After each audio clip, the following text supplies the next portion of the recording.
All right. Good evening, everyone. My name is Damon Wilson. I'm Executive Vice President here at the Atlantic Council. I'm just delighted to welcome you to this council event for, I think, what is a very appropriate, very timely discussion on American strategy with an exceptional strategic thinker, General Wesley Clark. Thank you for being here tonight.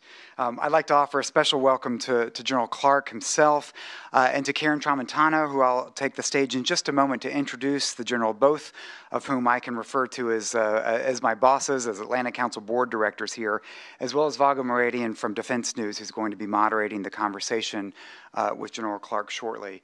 I'm particularly delighted because one of my bosses used to be Lord Robertson, NATO Secretary General, who was a partner in crime with General Wesley Clark when he served as SACIR at NATO headquarters.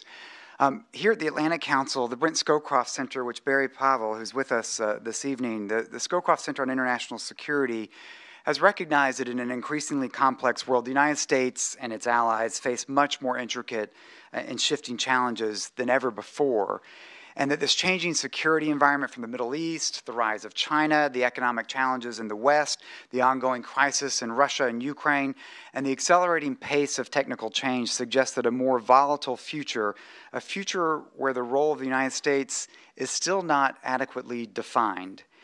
In order to grapple with these constraints and these challengers, we believe that leaders need a strategy to shape the future.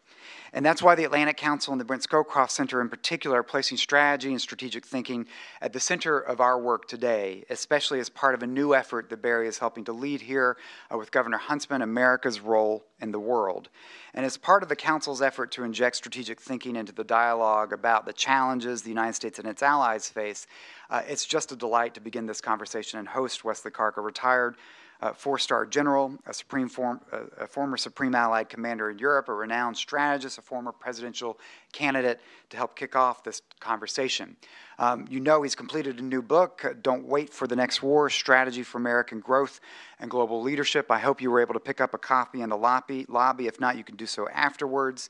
And in the book, I think, like the Atlantic Council, General Clark, he recognizes the United States is facing a potential historic inflection point, similar to that of 1945 and 1989. So as General Clark speaks about his strategic vision for America, I encourage all of you to join the conversation, and those of you that are joining us online to join the conversation by sharing your thoughts and submitting your questions on Twitter using the hashtag AC Strategy. That's Atlantic Council Strategy. So we're delighted to have you with us, General Clark, and I'm honored now to turn the podium over to Karen Tramontano. Karen is the CEO of Blue Star